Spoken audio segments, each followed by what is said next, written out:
Good morning and welcome to the regular meeting of City Council for Tuesday, July 13th, 2021. I have a meeting announcements. Council will continue to meet virtually until further notice. All meetings will be cablecast on the City channel and live streamed on the City Channel Pittsburgh YouTube channel. And we are working on a return to council. Will the clerk please call the roll? Reverend Burgess. Aye. Mr. Coghill. Ms. Gross. Mr. Kraus. Wow, yeah, we're starting that Mr. early. Levin. Mr. O'Connor. Yeah, so Here. it's an iPod. Please turn off your mic. And Bloomfield are like. Deb, please turn off your mic. Councilwoman Gross, please turn off your mic. Thank you. I'm going to start over. Reverend Burgess. Aye. Mr. Coghill. Ms. Gross. Here. Mr. Kraus. Mr. Kraus. Mr. Here. Lavelle. Thank you. Here. So Here. Mr. O'Connor. Here. Here. Ms. Strasburger. Here. Mr. Wilson. Here. Mrs. Kel Smith, President. Here. 9 members present. Thank you. As we join from our remote locations, please join me in the Pledge of Allegiance and remain for a moment of silence. I pledge allegiance to the flag of the United States of America and to the republic for which it stands, one nation, under God, indivisible, with liberty and justice for all. Our next order of business is proclamations. We have one to be presented by Councilwoman Strasburger. Councilwoman. Thank you, Madam President. If we could read this in full, please. Sure, give me 1 second. Take your time.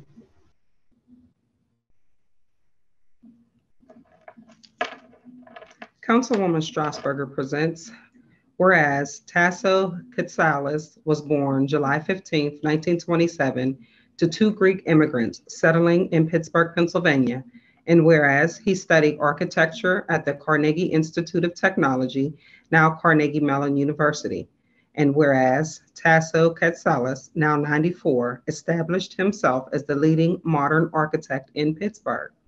And whereas since founding his own architecture firm, Tasso Katsalis Associates in 1955, Tasso Katsalis has created many significant buildings that define the landscape of Pittsburgh and Western Pennsylvania, in addition to works in 8 other states and 4 other countries. And whereas some of Tasso Katsalis' most notable works include the Pittsburgh International Airport, 1992, the St. Vincent Monastery, 1967, the Carnegie Science Center, 1991, and the Franklin Delano Roosevelt Memorial, 1961, in Washington, D.C. And whereas Tasso Katsalis is also known for his designing of various residential works for low-income housing, families in college and universities. And whereas Tasso Katsalis partially retired from Tasso Katsalis Associates in 2005, but continues to advise and consult with his former co-workers. And whereas Tasso Katsalis has been recognized for his work on the Pittsburgh International Airport and has received many different awards and accolades over his lifetime, such as the Architectural Record Awards of Design Excellence. His work has been repeatedly recognized as the best airport in the U.S. and was honored with the Impact Achievement Award by the Federal Aviation Administration. And whereas Tasso Katsalis has visited a total of 28 countries, forming lifelong and meaningful friendships with those he was fortunate enough to meet. And whereas although Tasso Katsalis has traveled far and wide and lived in many places over the years, Pittsburgh has and will always be his home. Now therefore be it resolved that the Council of the City of Pittsburgh does hereby celebrate the decades-long career of Mr. Tasso Katsalis and his stunning contributions to the fields of architecture and art. And be it further resolved that the Council of the City of Pittsburgh does hereby declare June 15th, 2021 to be Tasso Katsalis Day in the City of Pittsburgh. Thank you. Is there a motion to approve in a second? So moved. And a second? Second, please. Second. Thank you. And Councilwoman, do you have something you want to add? Thank you so much, Madam President, and thank you, Madam Deputy Clerk, for reading that in full at the last minute here. We're fortunate to have this internationally renowned architect living in District 8, a resident of District 8. And I want to thank some of the guests we have here today, Janik and Christian Wildberg, who have joined us this morning, who nominated Mr. Katsoulis for this proclamation and are here to say a few words. If you'd like to say a few words, feel free to unmute yourself and speak about this amazing person. Thank you very much, Mrs. Strasburger. Let me briefly introduce myself. I am a professor of classics here at the University of Pittsburgh, and my wife, Janik, is an artist. On behalf of Tasso Katsoulis, we would like to warmly thank you for this proclamation and for making the 15th of July a day named in his honor. Tasso regrets that he is unable to join us today. You're recognizing not only an outstanding architect, but also a true gentleman who deeply cared and still cares about the citizens of Pittsburgh. As a builder and urban planner, he never aimed to please and impress his clients, but always imagined first and foremost how his building would be inhabited by ordinary people. He had an exceptional knack for improving and maximizing livable space for communities on a small budget. What he's most proud of is his design of low-income housing projects and churches. To us, the most striking feature of Tasso's personality and work is his dedication to others, especially those who are less fortunate in their lives and circumstances. Talking to him, we find it always remarkable that someone so accomplished would still think with and act upon a compassionate heart. We shall convey the spirit of this meeting to Tasso the next time we see him. Thank you very much again. Thank you so very much for those words. I have nothing further, Madam President. Thank you. Thank you, Councilwoman. And that moves us on to our next order of business, which is public comment. I would like to remind everyone that rules of council state that comments are limited to matters of concern, official action, or deliberation, which are or may be before City Council. Profanity and threats will not be permitted. May we have the first speaker, please, Madam Clerk? The first speaker is Kathleen Rollins, followed by Kevin Santillo. Thank you.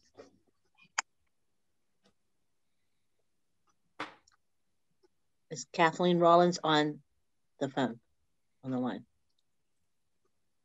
I do not see her. Do you? No, I don't see her. Okay, can we have our next speaker, please? Kevin Santillo, followed by Chef Carlos A. Thomas. Kevin Santillo. He's not in the waiting room either. Okay, next speaker, please.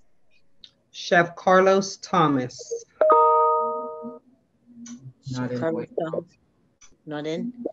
Next speaker, please. Okay, the next speaker is Shaman Pomai.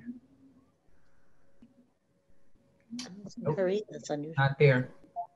Okay. The next speaker is Dr. Ronald Lynn Miller. Dr. Miller. Not there. Not there? Okay. Are we having any difficulties, technical? I just want to make sure. Not that I know. David hasn't reported anything this morning. Okay. Okay. Thank you. And I'm sorry, next speaker. Next speaker is Jeanette Wiley. Not there. Not here. Next speaker, please. Naomi Mullen. Is Naomi on here? Yes. Yeah, she's. Let's see Naomi. Good morning, Naomi. Hi, Teresa. Hi. Please state your name and neighborhood for the record then. Okay, Naomi Mullen and Bon Air neighborhood. Thank you, Naomi. Go ahead. Then you have 3 minutes, please. Thank you. Thank Shady you. trees, shady deals. There needs to be an investigation into the fraudulent claim that there is community support for a developer who wants to buy Bon Air School. I've spoken to the 4 community members who attended a small private tour of the school with the prospective buyer. On April 6th, the invitees clearly communicated the need for a community meeting to discuss the many objections to the school becoming an apartment building. Before the community meeting could happen, the school board of directors voted on a resolution that claimed community support for Gregory Development to buy the school building. The resolution passed unanimously under the fraudulent claim. Did the community members sign anything to pledge support for the developer? Why did the Fourth River Development and Gregory Development ignore the community member objections and need for an actual meeting? Who else is complicit in this deception? What evidence was offered to the superintendent and solicitor that there was community support? The school board policy states the superintendent or designee working with the solicitor shall, to the best of their ability, enlist the involvement, support, and guidance of local community groups when considering the sale of property within their community. So the solicitor and superintendent have completely ignored written report by Fourth River Development and the input from community members that there are numerous problems with the possibility of apartments in the school building. These two have schemed to manufacture consent and are non-compliant with the board's own policies. There was a large town hall meeting at Bon Air Tot Lot that Councilman Coghill organized. The overwhelming response of the community was a strong no to Gregory Development. Everyone who is involved in the resolution has to be aware that there is not community support. Deception and conflict of interest is most likely. The school board, administration, buyer, and solicitor must cease and desist from the sale to Gregory Development. We, the people of Bon Air, have property rights and say no to Gregory Development. The solution: the school board sells the property to the city for $1 in order for demolition and the creation of a green space to occur. Green space has been documented as beneficial to the environment and humans. Since Bill Peduto has traveled to Paris, France, and signed a climate agreement, he can endorse the green space. I enlist the support of the City Council and Mayor of Pittsburgh to make this happen. Tear down problem buildings, not low crime, stable neighborhoods. I thank you in advance. Shady trees, not shady deals. Thank you, Naomi. Next speaker, please. The next speaker is Ikahana Makina. She's on the line, I see.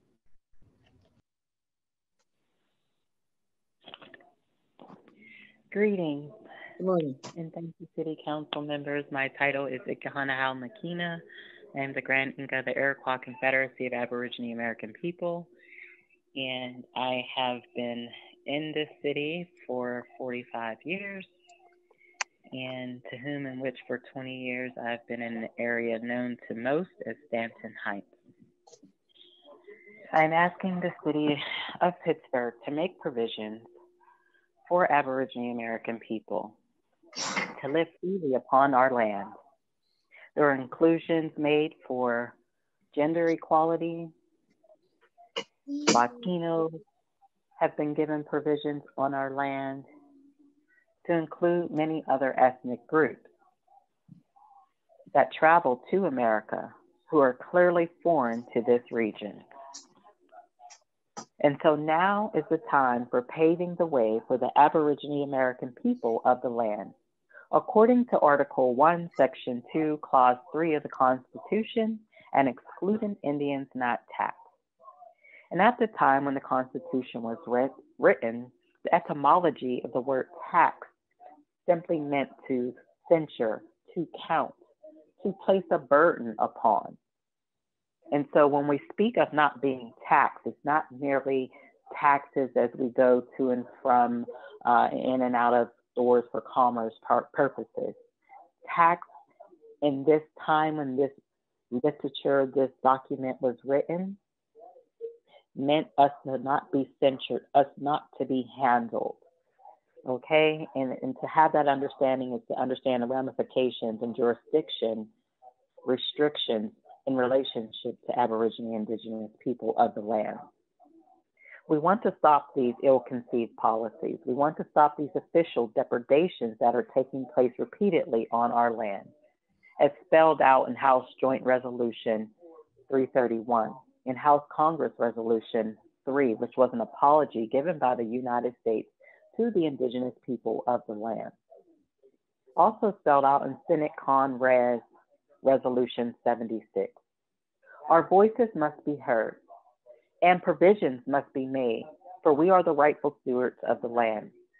Giving us unrestricted access to our land is what we are requesting.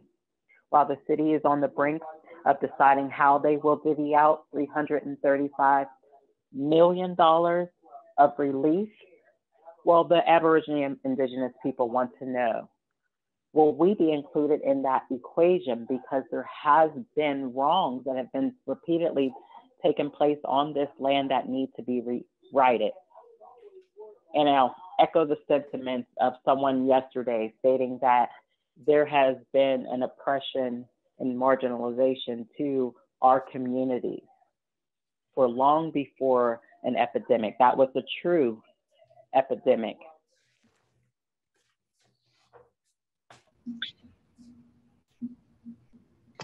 Thank you. Next speaker, please. Next speaker is Michael Mullen, followed by Renee Dolney.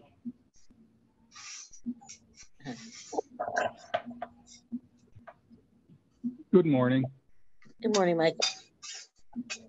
Please state your name and neighborhood. Yes, my name is Michael Mullen, M-U-L-L-E-N. I also live in the Bonnier neighborhood. The Pittsburgh Public Schools closed Bonnier School in 2003 against the strong opposition of the neighborhood residents. It reopened the school briefly as an early childhood learning center, but was closed shortly after that. The school building has sat vacant since then. Early in the spring of 2021, one resident of the neighborhood introduced a developer to the school board member who represents our area of the city of Pittsburgh. This developer and the agent from the Fourth River Development went to the school to view it. There were a few people in the neighborhood who found out about this, and they also went to meet this developer. These residents of the neighborhood told the agent and the developer that they should have a meeting that the neighborhood can attend. There was no meeting, and the Pittsburgh School Board was fraudulently deceived to vote to sell the school to the developer, Gregory Coyle, falsely being told that there was, quote, community support. When the residents of the Bonnier neighborhood found out about the sale of Bonnier School by hearing it announced on the evening news, there were numerous phone calls made to our city councilman, Anthony Coghill, and our Pennsylvania State Representative, Jessica Benham. As a team, they organized a town hall style community meeting that was held at the gazebo in the center of the Bonnier neighborhood. The developer who wants to buy the building, Gregory Coyle, was in attendance. Cynthia Falls, our district board member from the school district, was invited. Ms. Falls was unable to attend, and she made an effort to have someone, anyone, from the Pittsburgh Public Schools attend in her place. No one from Pittsburgh Public Schools was willing to attend this meeting. At the meeting, a vote of the persons in attendance was conducted. It was almost unanimous that the residents of the neighborhood present do not want the school sold and converted into 15 apartments, to quote Mr. Gregory Coyle. In addition, a petition being passed around the neighborhood with close to 250 signatures so far opposing the sale of the school. The neighborhood desires to have the building raised and the space converted into a green space. We do not want our R1 low-density zoning changed for any reason and will oppose that, if necessary, with the zoning board. Pittsburgh Public Schools has their policies available for public review on the internet. Their policy states, and I quote, "The superintendent or designee working with the solicitor shall, to the best of their ability, enlist the involvement, support, and guidance of local community groups when considering the sale of property within their community." That wasn't done. The residents have made this known to the Pittsburgh Public Schools, to Next speaker, please. Next speaker is Renee Dolney. Hi, can you hear me? I'm sorry. Yes, good morning. Please state your name and neighborhood for the record. Sure, my name is Renee Dolney. I am not a city resident. I live in the borough of Wilkinsburg, and I wanted to talk about the proposed, quote, proposed merger. And I think that the news yesterday at least got the headline right, which is that there's overwhelming public opposition in Wilkinsburg to any talk of the merger. And the reason I'm making a comment is I'm asking Pittsburgh City Council to only recognize and talk to Wilkinsburg Council. We have voted as a community for these people to be our leaders. The CDC does not represent us. It's an unelected nonprofit. It would be like letting like Goodwill and East Liberty make merger talks with Wilkinsburg. Like, well, East Liberty should merge with Wilkinsburg. Well, why does the Goodwill of East Liberty have anything to do with what's going on? And again, this just has overwhelming opposition from the residents. If you look at the final vote, it was 7-2 on Pittsburgh Council. Our mayor-elect is vocally in opposition to this. So what I'm asking is for the Pittsburgh City Council from here on out to only listen to our elected representatives and not to this rogue nonprofit whose funding story, you know, and just listening to the people talk about Bel Air School and the manufacturing of, you know, quote, community support. It's the same story here. You have some financially interested parties who are trying to push this, but this is absolutely in opposition to the residents of Wilkinsburg.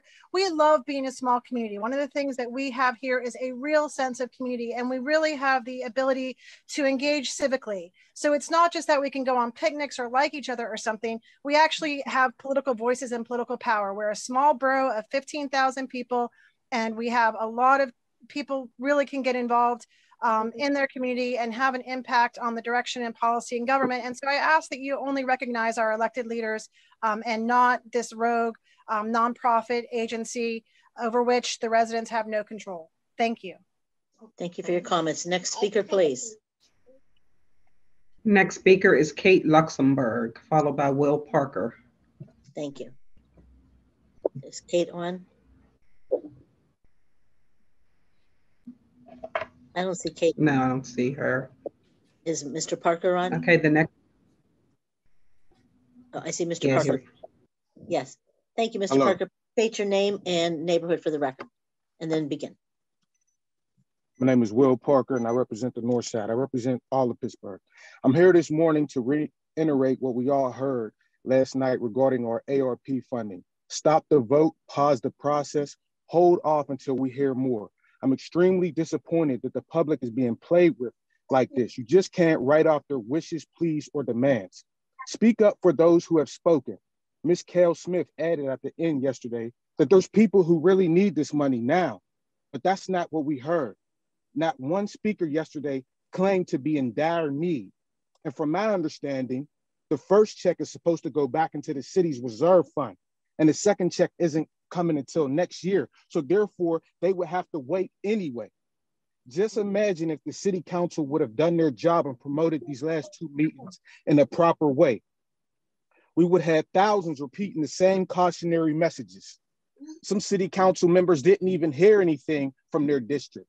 And that's because there's not people who had anything to say. It's because people weren't made aware of these meetings. There hasn't been enough time to even spread word about them. I heard Burgess say yesterday, see you later, when he heard how many speakers there were. Apparently, this is a joke to him. I heard Ms. Kale Smith say that she had been in contact with only one mayoral candidate, and that there is a problem, because when you reach out to one, you have to reach out to all of us. Let me tell y'all what's going to happen if this isn't done right. Pittsburgh will lose this money. Claims of corruption will arise, and a federal investigation will be conducted, and you will all be to blame.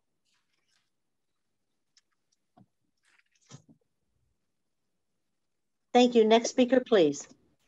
The last speaker is Sarah Steele. Hello, my name is Sarah Steele, and I'm from the Bon Air community. I wanted to let everyone know that Bon Air is a close-knit community with single-family homes. What we're talking today is about the school. When the school was open, people loved sending their children there. It was a sense of pride for our community. However, for over a decade, the school has been empty, and its only purpose has been a voting poll for every 2 years. The community is not happy with the school being turned into 15 apartments. The Pittsburgh Public School District has been extremely hard to get answers from. Did the sale go through? We don't know. Who was in support of this? We don't know. They're not being transparent at all. Long story short, we feel that the builder will not do right by the community. He had zero plans for parking, and he was very unclear on how he was going to build 10 to 15 apartments in this 4-room schoolhouse. This is why we're looking to get your help. If we can show that the school there are other options like a green space that would align better with our goals in a community, they might back out of the sale for turning it into apartments. We need your help. We are blindsided as a community. No one knew that this was going through until it had already been passed. We feel that a green space would be beneficial to our community. We need your help to tear down the aging school and use this land for a beautiful green space. We're hoping to stop this development from happening, and worst case, we will stop it at the rezoning meeting. I appreciate the time you've given to me today, and I look forward to collaborating with you in the near future on how we can help take this school and make it better for our community. Thank you. Thank you. That's no further speakers. That moves us on to our next order of business, which is the presentations of papers, and we'll begin with Councilman Reverend Ricky Burgess, the Chair of Urban Recreation. Councilman Burgess? No new papers, Madam President. Thank you. Good morning, Councilman. Good morning. And Councilman Coghill, Chair of Public Works.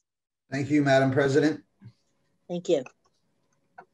Councilman Coghill presents Bill number 1685, resolution further amending and supplementing resolution number 316, providing for a contract for the preliminary design and final design services during construction and miscellaneous services for traffic signal installation of the South Side Signals project, and providing for the payment of costs not to exceed $390,213.38, which was amended by Resolution 229 of 2020 to authorize a new total project cost up to but not to exceed $536,000, to be further amended with this resolution to account for an increase in the project cost for the services during construction phase up to but not to exceed $701,915.05.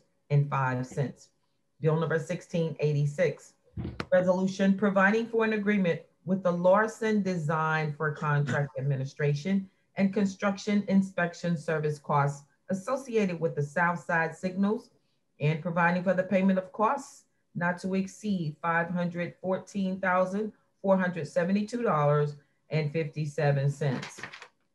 Bill number 1687, resolution authorizing the mayor and directors of the Department of Public Works and the Department of Finance on behalf of the city to enter into an agreement with People's Natural Gas Company, a corporation located on 375 North Shore Drive, to grant a permanent easement and temporary easement to install and maintain natural gas pipelines and necessary accessories within the Diamond Street parking lot located between 5th Avenue and Diamond Street in the Central Business District.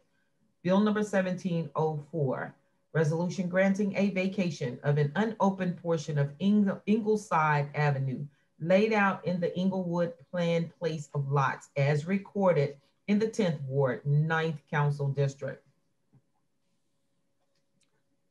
Thank you. Coghill? Oh, I'm sorry. Councilman Cross, you wanted me to waive the rules of council on bills 1865 and 1866, correct? Yes, please, if you would. Okay. Motion to waive the rules on those two bills. Sorry, we have a motion. We have a second. Do we have a second? And I will second, Madam President. Thank you. Thank you. Any discussion? All in favor? Aye. The bills will appear on Councilman. Sure. Thank you both. The bills will appear on tomorrow's meeting, Standing Committee meeting. And Councilwoman Gross, Chair of Intergovernmental Affairs. Madam President. Thank you, Councilwoman. Good morning. Councilwoman Gross presents Bill number 1688, resolution adopting plan revision to the City of Pittsburgh's official sewer facilities plan for proposed land development located at the intersection of East Jefferson Street and Laneway at the parcels number 23F78, 23F74, and 23F73. Bill number 1689, resolution amending resolution 395 to allow execution of a deed by and between the URA and the city for the sale of block 12P lot 154 in the 16th Ward, Council District 3. Bill number 1707, Ordinance amending the Pittsburgh Code Title 9, Zoning Article 1, Section 90203, Zoning Map, and Article 3, Overlay Zoning Districts, Chapter 907, Development Overlay District, Section 90702, iPod, Interim Planning Overlay District by adding a new Section 90702L to establish a new interim planning overlay district for the inclusionary housing interim planning overlay district. Thank you. And Councilman Kraus, Chair of Human Resources. Thank you, Madam President. Thank you. Good morning, Councilman. Councilman Kraus presents Bill number 1690, resolution amending Resolution 263, which authorized the mayor and director of the Department of Human Resources and Civil Service and the director of the Department of Innovation and Performance to enter into a professional services agreement and or a contract with Ceridian Human Capital Management, Inc. for a citywide time and attendance system by increasing the not to exceed amount by $84,880 for additional reporting support and by updating the JDE account strings. Thank you. And Councilman Lavelle, Chair of Finance and Law. Madam President. Thank you, Councilman. Good morning. Morning. Councilman Lavelle presents Bill number 1691, resolution authorizing the issuing of a warrant in favor of Duquesne Light Company in the amount of $7,235.36 in settlement of a claim for damage to wooden light pole at the intersection of Queenston and Fairland Streets by a city environmental services vehicle on February 27, 2020. Bill number 1692, resolution providing for the sale of certain properties consisting of vacant lots acquired by the city at tax sale, 2128 Wilson Avenue, 2130, 2134, 2136, 2200, 2210, 2218 Wilson, and thereafter authorize the execution of a quitclaim deed conveying all of the city's right, title, and interest in and to said properties to Blight to Light Incorporated. Bill number 1693, resolution authorizing the issuance of a warrant of issuance of 3 warrants with a total sum of $150,000, which shall be allocated and paid as following: $100 made payable to Robert Kramer in final settlement related to litigation, and $50,000 made payable to Robert Kramer in settlement related to litigation, and $99,900, which is authorized to be transferred from the WCWEBA account related to a workers' compensation claim. Bill number 1694, resolution further amending resolution number 647, adopting and approving the 2021 capital budget and the 2021 CDBG program, the 2021 through 2026 capital improvement program by adding $7,079,817.50 to reflect the allocation of emergency rental assistance to funds from the Treasury Department and authorizing a subsequent agreement. Bill number 1695, resolution authorizing the director of the Department of Finance to enter into a license agreement with Veterans Place of Washington Boulevard to allow the performance of pre-development survey work on designated city property in order to facilitate the construction of a mixed-use building, including housing units and recreational facilities for homeless veterans. Bill number 1696, resolution amending resolution number 340, vacating a portion of Colwell Street and portions of Our Way in the 3rd Ward, 6th Council District of the city by extending the expiration date of the payment from the property owners to the Treasury of the city from 730 days to 910 days from the effective date of the resolution, August 1st of 2019. Thank you. And Councilman, do you have a waiver for Rule 8? Yes, motion to waive the rules of council for Bill 1683 so it can appear on our standing committee agenda tomorrow. Is it 1683 or 1693, sorry. Okay, I just want to make sure because my... Second. We have a motion, we have a second. Any discussion? All in favor? The bill will appear on tomorrow's standing committee agenda. Thank you, Councilman. And Councilman O'Connor, Chair of Public Safety Services. Good morning, Madam President. Thank you. Thank you. Good morning, Councilman. Councilman O'Connor presents Bill number 1697, resolution amending resolution number 848, authorizing the mayor and director of public safety to enter on behalf of the city into an amended professional services agreement with St. Moritz Security Services for security guard services in order to increase compensation in accordance with applicable collective bargaining wage rates. Compensation under said amended agreement shall be in the amount not to exceed $3,314,000 with annual not to exceed amounts as set forth below for each respective budget year, subject to the availability of funds in annual council appropriations at rates in compliance with and subject to any applicable requirements, including but not limited to collective bargaining commitments and the city's service worker prevailing wage ordinance. Bill number 1698, resolution authorizing the mayor and director of the Department of Public Safety to enter into a memorandum of understanding with the Center for Police Research and Policy, housed within the University of Cincinnati, to engage in a process and outcome evaluation of training and technical assistance as part of the academic training to inform police responses initiative.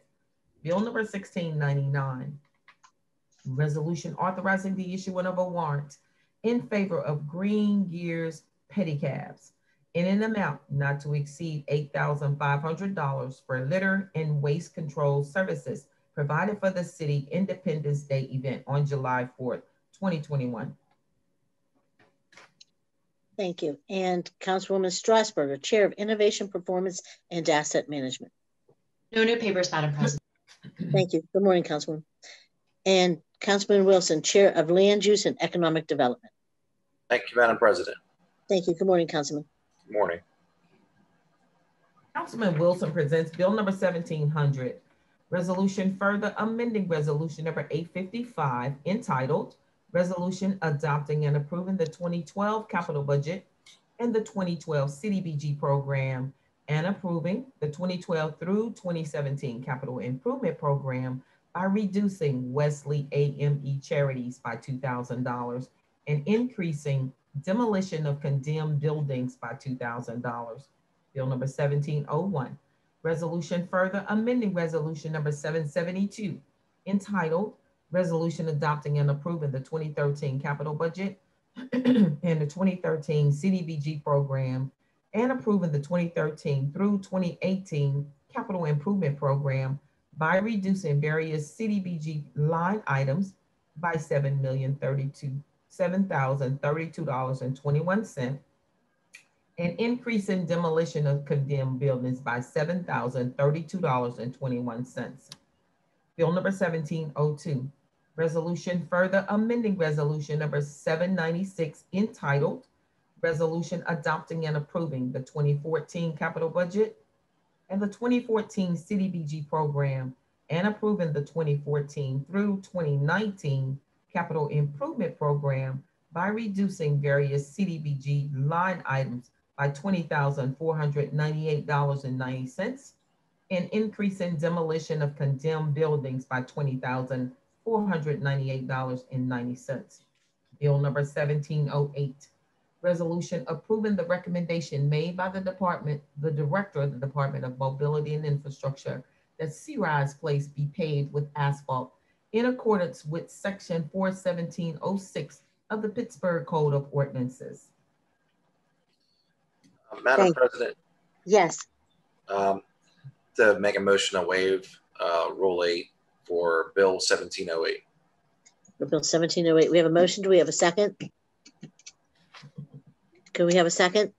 Second. Thank you, Councilwoman. Any discussion? All in favor? Aye.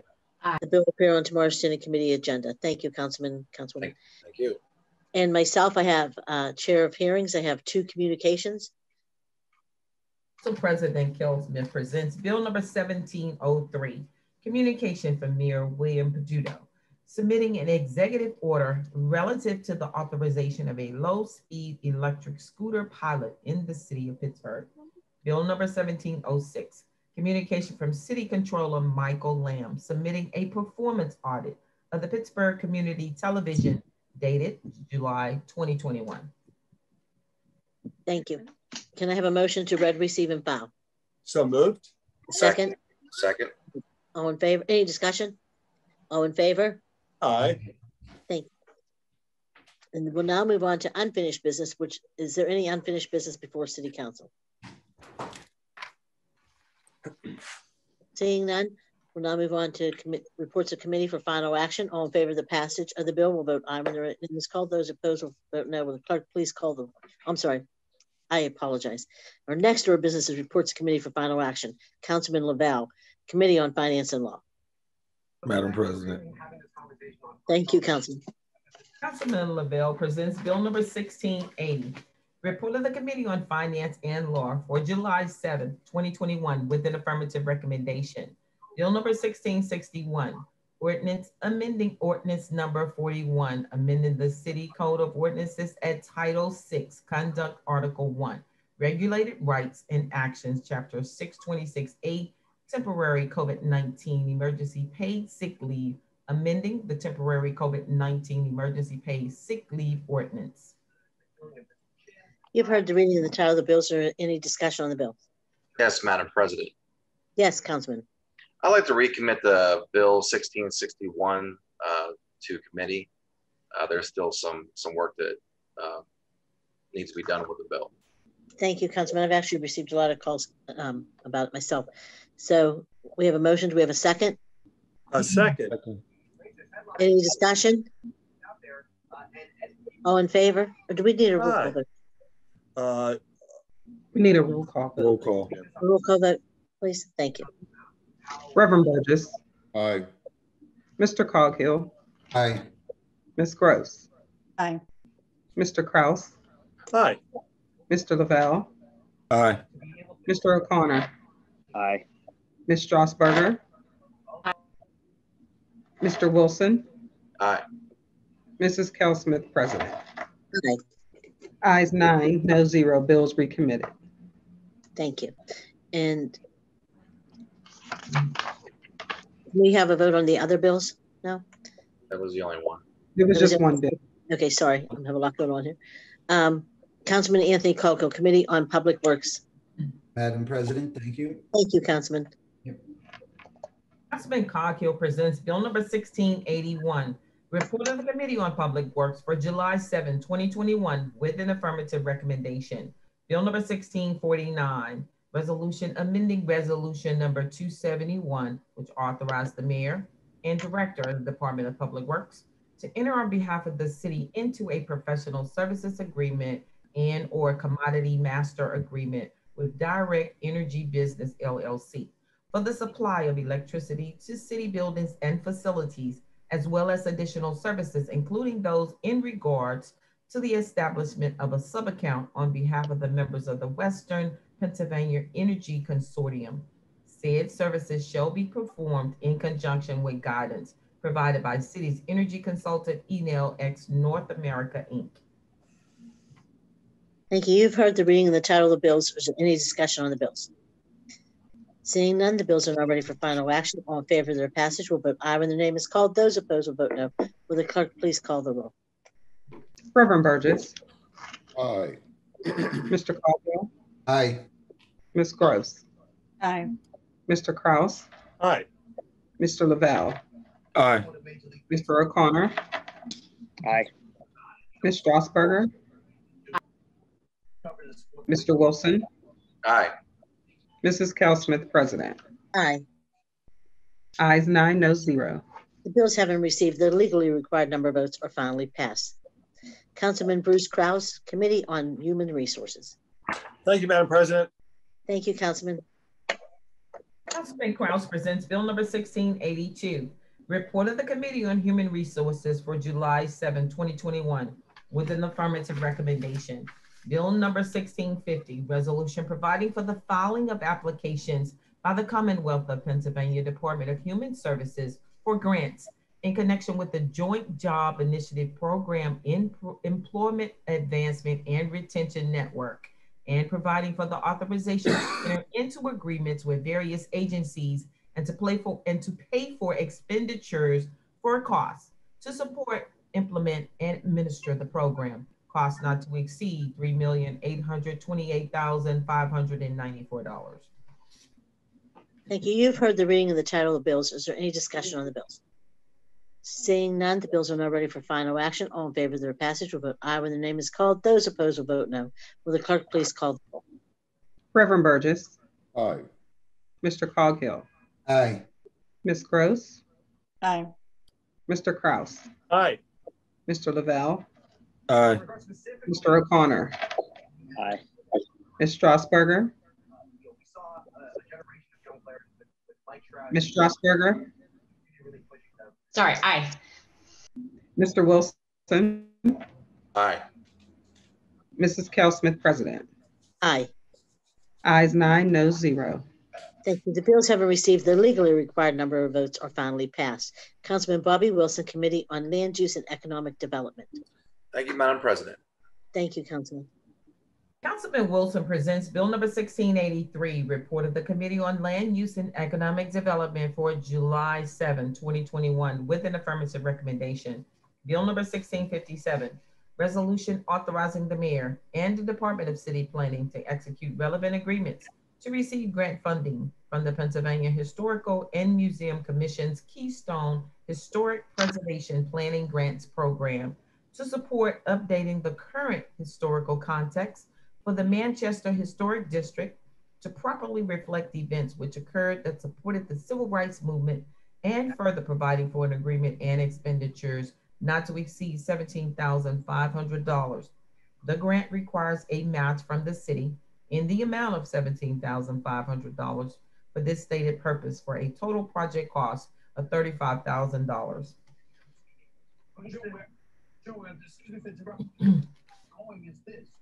You've heard the reading of the title of the bills. Is there any discussion on the bills?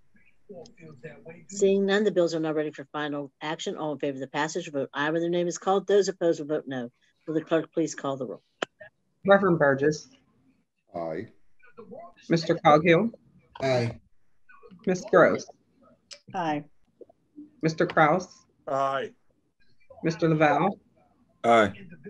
Mr. O'Connor. Aye. Ms. Strasburger. Aye. Mr. Wilson. Aye. Mrs. Cal-Smith, President. Aye. Ayes 9, noes 0. The bills having received the legally required number of votes are finally passed. And that moves us on to Councilwoman Deborah Gross, Committee on Intergovernmental Affairs. Madam President. Thank you, Councilwoman. Councilwoman Gross presents Bill number 1684, report of the Committee on Intergovernmental Affairs for July 7th, 2021, with an affirmative recommendation. Bill number 1673, resolution authorizing the mayor and director of the Department of Mobility and Infrastructure to enter into a contribution and corporation agreement with the Pittsburgh Water and Sewer Authority for certain utility relocation and other work elements in connection with the South Side Signals Project. You've heard the reading and the title of the bill. Is there any discussion on the bill? Briefly, Madam President, if I may. Please, Councilman.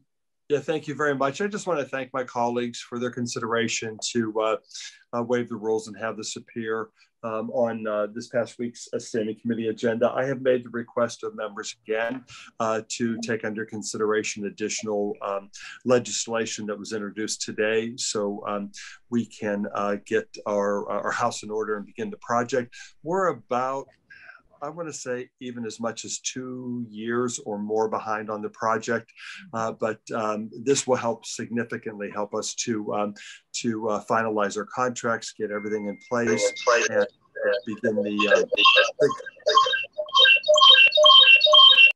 Somebody needs to mute, yeah, and begin the signal replacement project. So I really appreciate your help and your consideration. It's a long time coming. It is a PennDOT and federal project, and it will bring great relief to 18th Street, which is, as many of you know, the second most traveled road in the South Side after Carson Street. So thank you so much for your help. I appreciate it. Thank you, Councilman.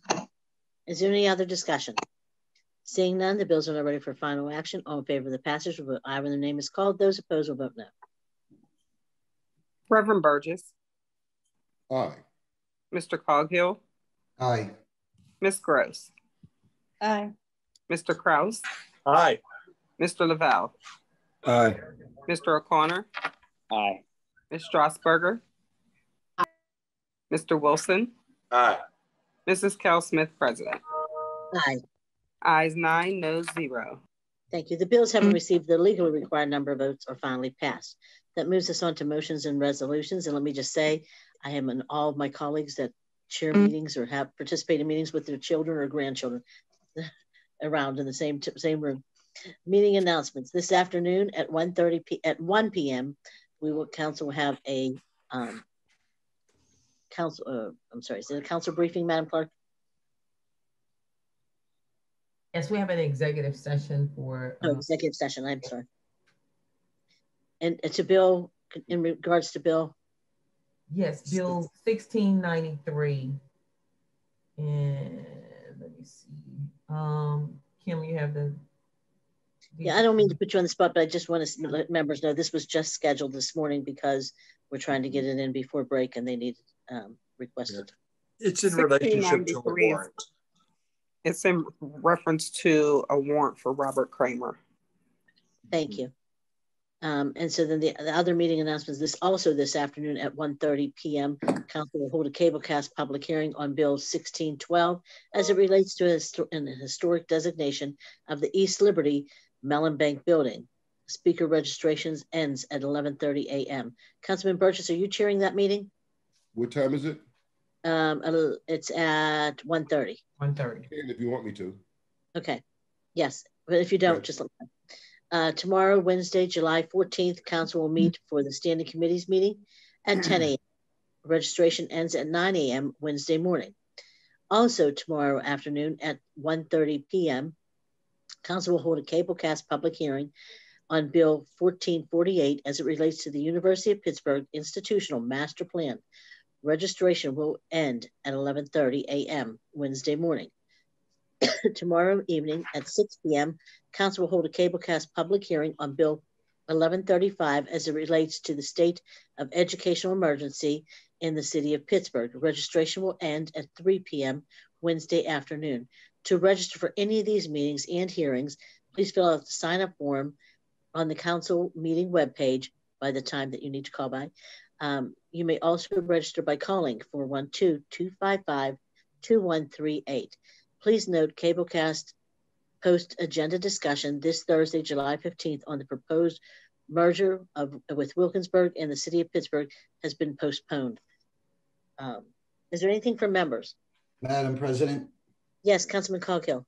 Thank you. Yeah, I would just like to take a moment to make some remarks on the Bon Air School that some of the residents called in about. Yes. And I really want to set the record straight. You've seen various news reports that, the school district says it has community support. So let me just take you through the whole thing real quick if I could. I originally was in that meeting with the developer and the school district as far as the sale of that school goes. And I will tell you, I came there not with a negative tone. I was there I thought it was positive. The building has been sitting there for 14 years. So in that meeting, there was two buyers and, we were just talking about briefly, we touched on what, Gregory's plans would be. After hearing of his plans, I thought it best to call a community meeting. We kind of had like a town hall outdoors. Thank God the weather worked out for us, but we probably had close to 100 people there. Okay. Besides the petition, there was a raise of hands there as far as the community and what they felt. They opposed the development there. The caller earlier was being generous, almost unanimous. It was unanimous. And it was so unanimous, I decided to cancel two meetings I had because I felt I had all the answers I need. So from that meeting, we went out and, and this is not being critical of the developer by any means. And I am also not saying that the school district, there was any underhanded, sneaky stuff going on. If it's possible they took from our original meeting that it was positive and that was community support, perhaps I could see a misunderstanding there. After the town hall, it was obvious to me, I had my marching orders, and I support the community, of course. And, I'll even say further, I support the green space. So again, not to be critical against the developer, but it really isn't a position for him if we can achieve that. Certainly, he's not going to want to turn it into a green space. I asked and wrote to the school district to try to halt the sale. In the interim, the school board did vote on it, and they voted 9-0. So procedurally, I'm trying to find out through Ira Weiss, I have a call into him, as to seeing if we can go back on it or if the PPS can go back on it. And if not, what the next step would be if Gregory would maybe, reconsider, and I have other projects for him I'd like for him to be involved in actually. So that's where we're at. We're trying to stop the sale so we can turn it into a green space. My role will come in is I promise I will get the money somehow, some way to demo that building. And it will really add to the neighborhood, a big green space.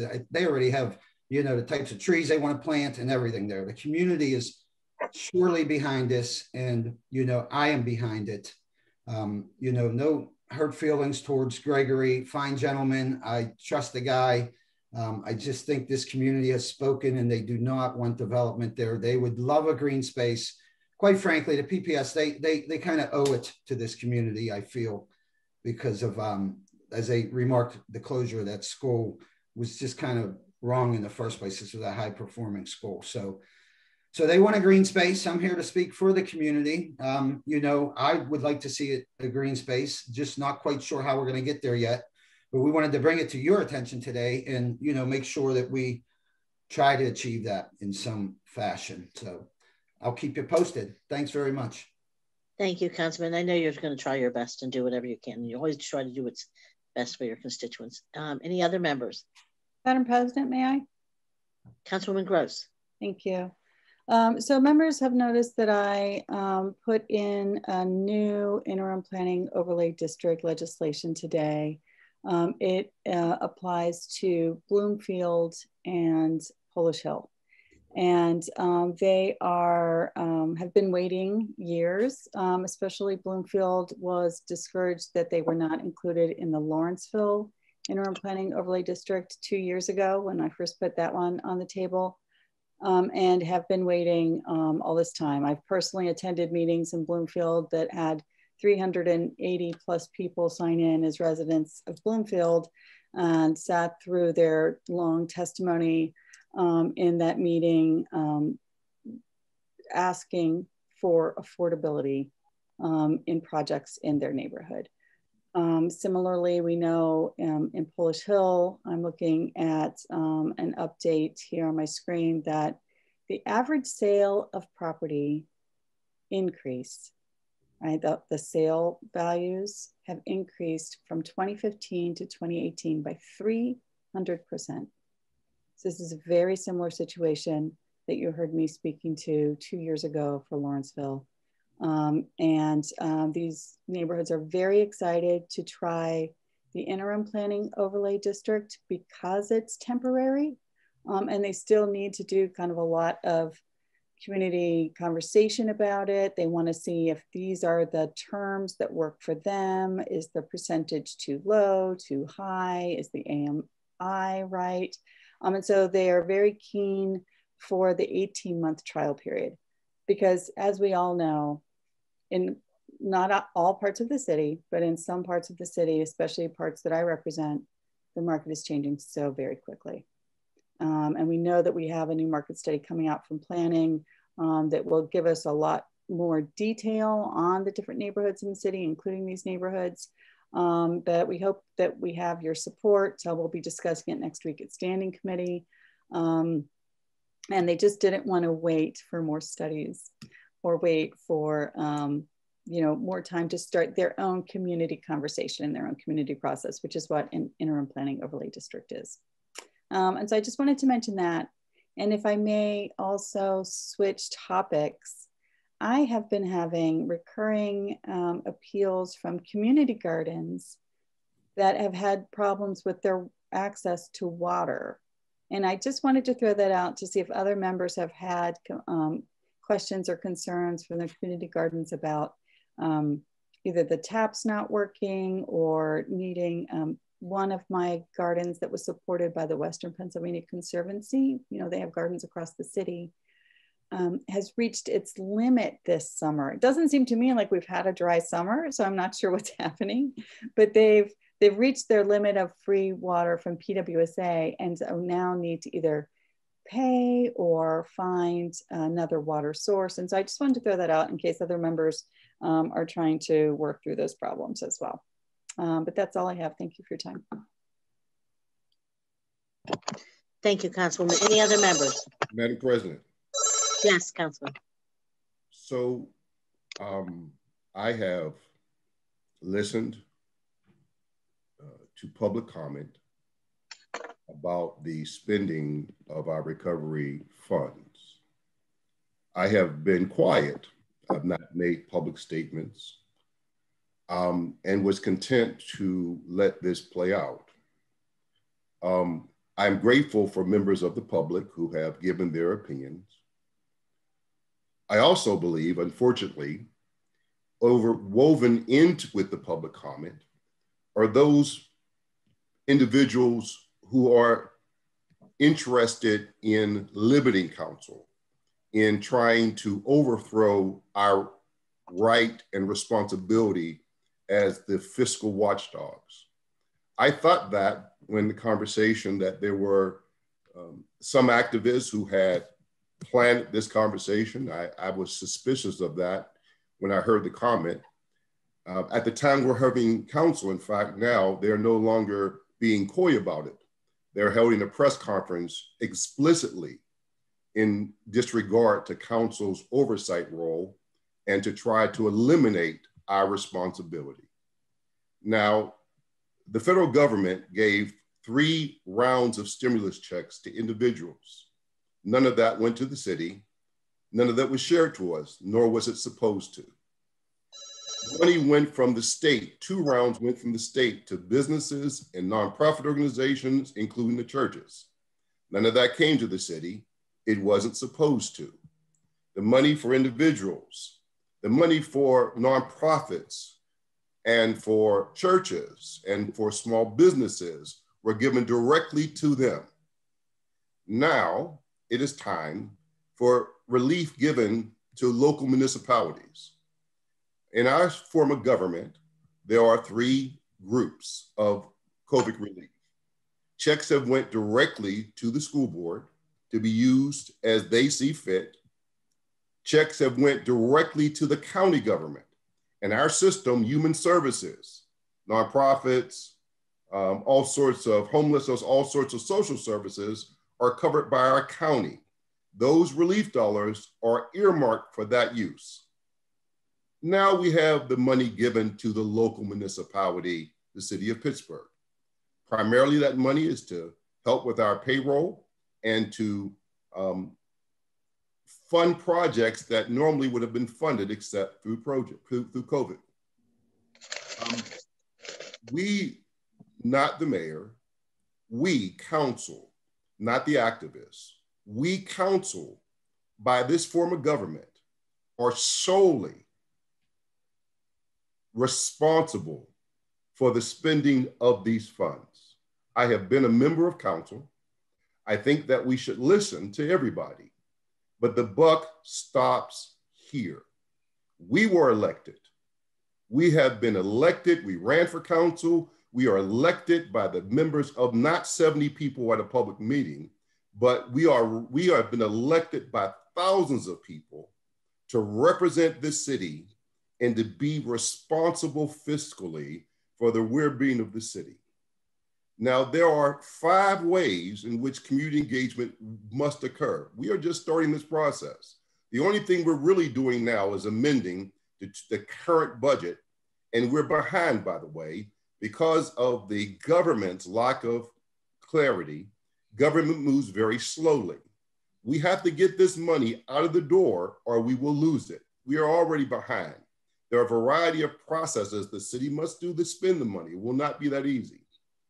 Now, what we're doing now is simply setting up the coffers, the packages, the buckets by which the money can be spent. It will not go out the door. It's simply this current proposal says this is what council and the city's intention are. Here are the buckets. Now, there will be a lot of conversation, hopefully an engagement on the 2022 bucket, which will actually spend a variety of this money. That's the second interaction. Then there'll be the operating and capital budget of 2023 that will spend this money. In addition, there will be individual projects, let's just say own PGH or the land bank. All of that will need explicit, ongoing community interaction for those programs to be successful. And then, of course, all of this will go through individual acts of council.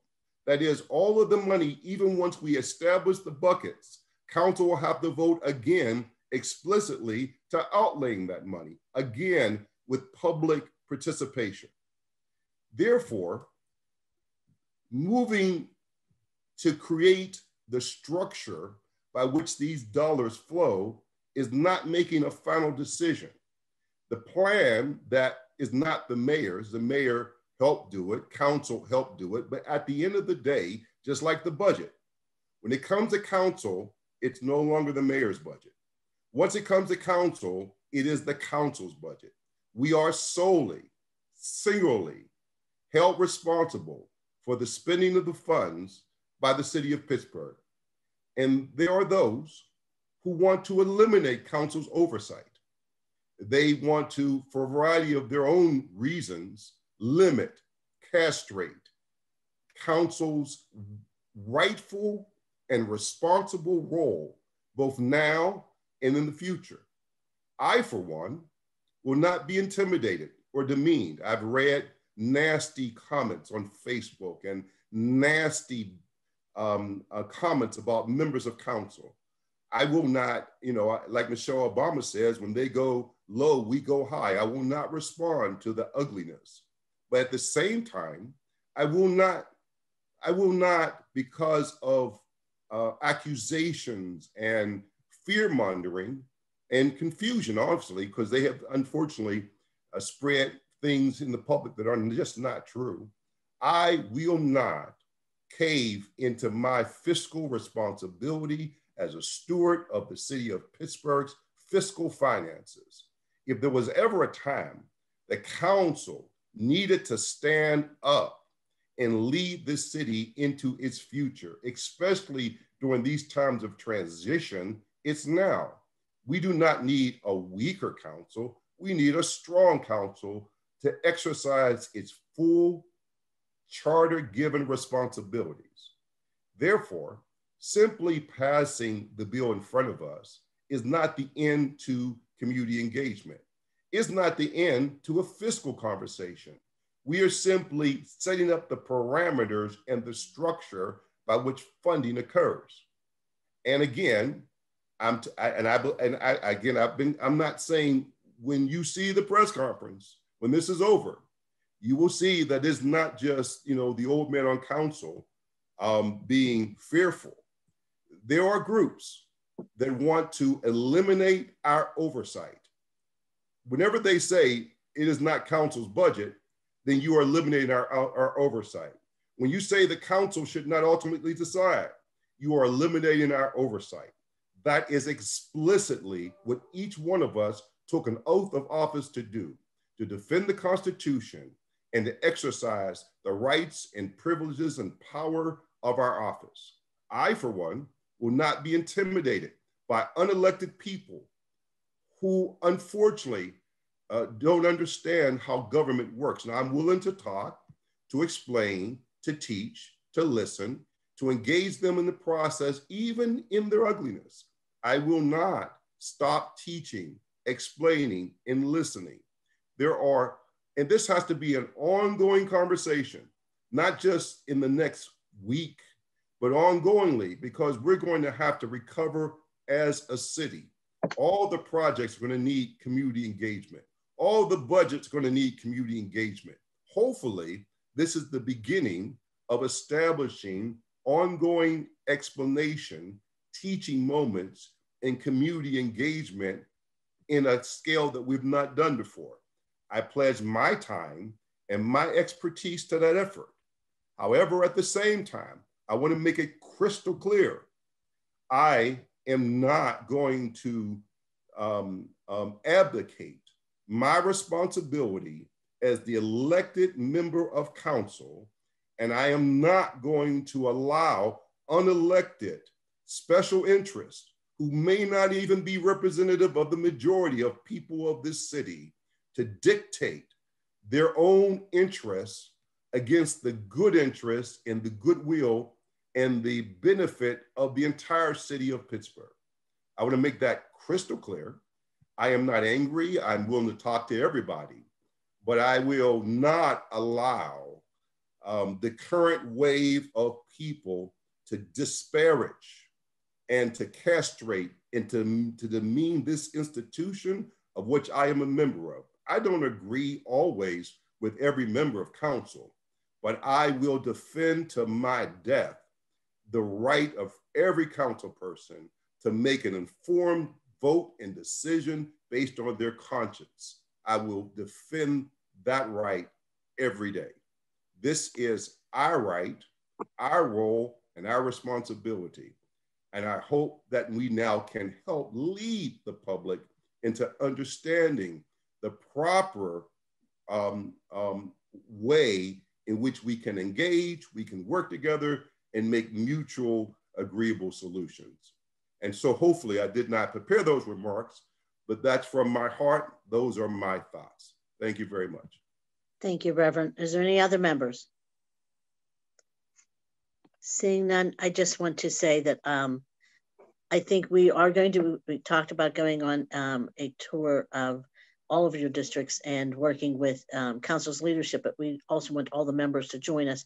So I'm going to get those on the schedule, working with the clerk's office very shortly, and we should give some notice to the public. I do want to hear from the public, and as Reverend said, we all want to hear from the public, but the women on council had talked about doing something similar to the Mayor's Civic Leadership Academy, but a council's leadership academy, where people go from the mayor's program to maybe they come over to our program to see what it's like to be on our side of the hall and what our restrictions are and what our powers are and what it's like to make some of the decisions. Somebody was sitting in the meeting with me yesterday and they were surprised.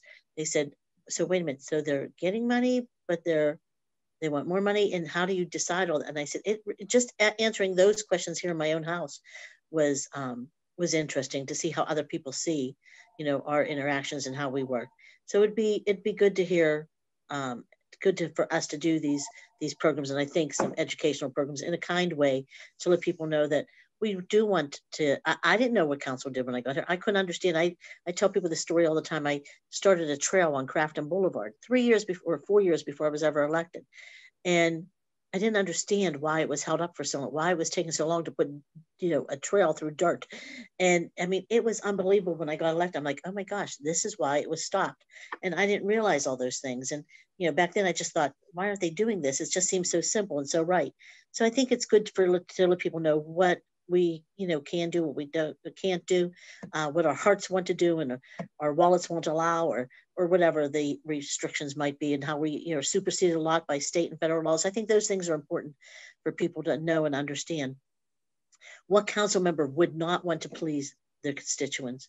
I mean, it's just, if we could do it, we would do it. If we had the majority of people that wanted it, we would love to be. That's even all the better. Sometimes we just simply can't.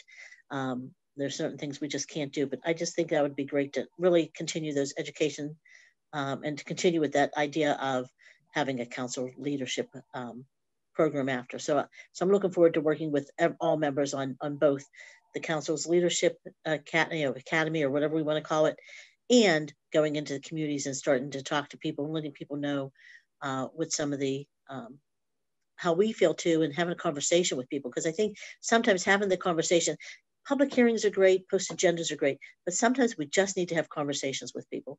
And I did talk to Councilwoman Strasburger about this before, and I think I mentioned it to Councilwoman Gross and definitely to the council's leadership about having just some conversation. So let's hope that we can get through this as a city in a good way and work with other people. And I do want to say, I keep hearing people saying that, or I heard one person in public comment mention that I spoke with one person, mayoral candidate, and I did, but that person reached out to me because they wanted to have the conversation. So I don't want people to think that we're shut off to anyone. If anybody wants to have a conversation, all they have to do is call council in most cases, or email us, and we usually respond. So with that said, I'm going to get the meeting scheduled. I want to thank all the members for all your work and for working so hard on these meetings. And I know you worked on the weekends and in the evening, and we're going to continue to do so. Anything else from members? Seeing none, can I have a motion to approve the minutes and adjourn the meeting? So moved. Can I have a second? Second. All in favor? Aye. Thank you. Meeting adjourned. Thank you.